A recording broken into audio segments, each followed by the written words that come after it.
Está con nosotros Marco Licetti, viceministro de Administración Financiera del Ministerio de Hacienda. Hola Marco, ¿cómo te va? Gracias por estar con nosotros. Buenas noches, ¿cómo te va, Enrique? Muchas gracias por la invitación. No, muchísimas gracias por venir. No, por favor. Porque estamos en la parte culminante de la discusión presupuestaria, Marco, y vos sabés que hay tantos asuntos que están ocurriendo al mismo tiempo que desde el punto de vista mediático, yo lamento mucho que quedó un poco postergada y oculta la discusión presupuestaria y se están haciendo algunas cosas grosas. Así que sin más trámite, ¿cuánto te aumentó la Cámara de Diputados el presupuesto? Sí, en realidad tenemos que remitirnos primero, Enrique, a la comisión bicameral. En la comisión bicameral del presupuesto, sí. Ahí el dictamen ya hay un incremento, y hay que aclarar acá, una parte del incremento es lo que habíamos solicitado nosotros, de sobrepasar el límite del 1,5 hasta el 3%, eso aproximadamente es 640 millones que era solicitud del Ejecutivo, eso se terminó aprobando, y sobre eso hubo un incremento aproximadamente de 35 millones de dólares ya en la bicameral y en la Cámara de Diputados posteriormente se confirma. Y como decíamos, fuera de Cámara el monto tal vez no es significativo desde el punto de vista macro, pero sí nos preocupa un poco las reasignaciones que hicieron, tanto en la comisión bicameral como en diputados, finalmente se confirma esos cambios. Claro, ahora, vayamos un poquito por lo grosso y después entramos en lo simbólico, Sí. si me permitís, Marco. Sí. Yo tengo entendido que ese presupuesto de casi 14.000 millones, bueno, eso ya está incluyendo esos 640 millones. Exacto. Estos 640 millones que tienen que ver con los 1.300 y tantos cargos que se están creando. No, claro, ahí están las reasignaciones que hablamos, Enrique. Básicamente la comisión bicameral creó un fondo de contingencia, ellos le llaman, y ese fondo de contingencia crearon justamente sacando recursos, o más que nada reasignando recursos del Fondo de la Excelencia de la Educación. Sí. ¿Cómo fue eso? Para que explicar muy bien y no haya confusiones, nosotros habíamos programado en el presupuesto del MEC todo lo que es alimentación y kits escolares con fuente 10, recursos del Tesoro, porque esos son gastos corrientes. Aproximadamente 120.000 millones de guaraníes estaba programado en el MEC con esos recursos. Entonces la Comisión Bicameral, como para armar ese fondo, sacó los recursos de fuente 10, llevó al fondo y para financiar el componente de alimentación escolar del MEC y los kits, ahí metieron recursos del FEI.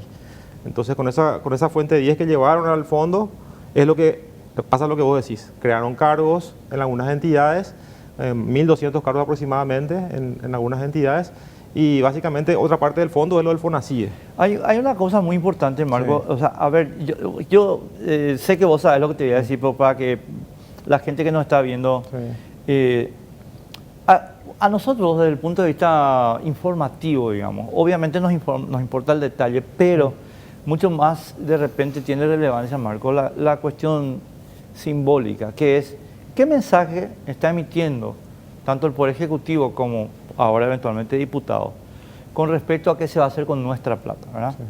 Entonces, vos me vas a decir, pero ¿por qué te detenés en esta minucia? O sea, te quiero hacer ese planteo simplemente como contexto para entender algunas cuestiones.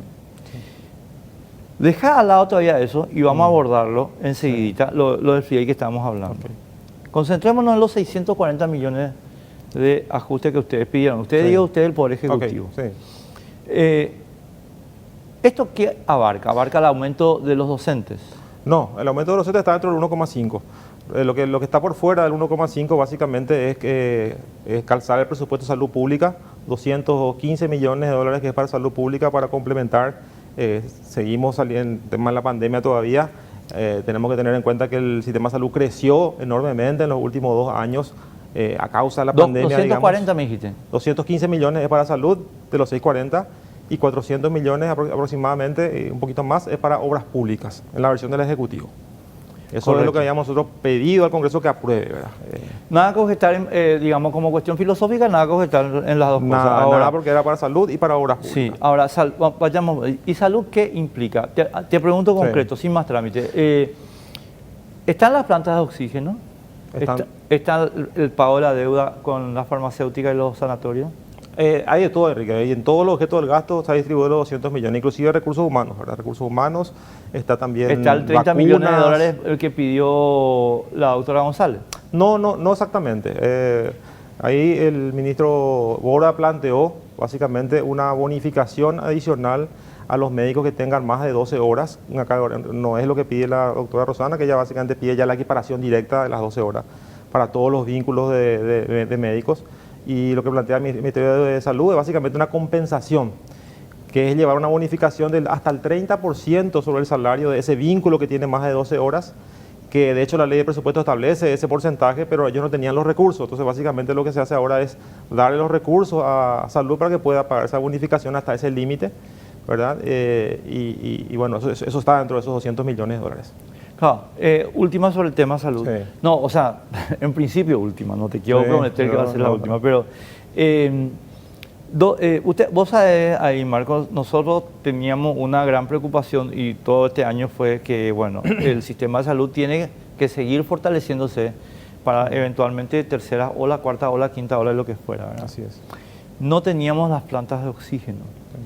De hecho, nos habían prometido que iban a empezar a implementar 17 plantas para ir suplantando esta compra que es 9 veces más cara que la producción. Sin embargo, después de los anuncios grandilocuentes, voy a llamarle originarios o iniciales, nos quedamos en qué. O sea, y te pregunto a vos porque, bueno, ustedes son los que tienen la guita, ¿verdad? ¿En qué está eso? ¿Por qué no está completado? ¿Por qué hay que financiar más? ¿Qué pasa ahí? No, básicamente, como te decía, Enrique, porque el sistema de salud creció, prácticamente se triplicaron las camas, se contrataron más de 13.000 personales de blanco, hay mucha más cantidad de necesidad de insumos porque se habilitaron muchos más hospitales y muchas más camas. Eso obviamente implica un presupuesto prácticamente el doble de lo que teníamos en el 2017.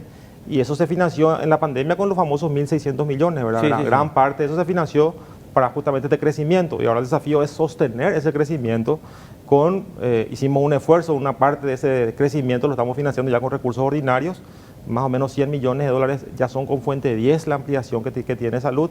Y para completar esos recursos que requería salud, es lo que pedimos fuera del 1,5, los 200 millones para calzar. Como te digo, en todos los objetos del gasto. Acá hablamos de salario, hay también vacunas, medicamentos, lo de la planta de oxígeno también una parte. O sea, todo eso está dentro de los 200 millones de dólares. Claro.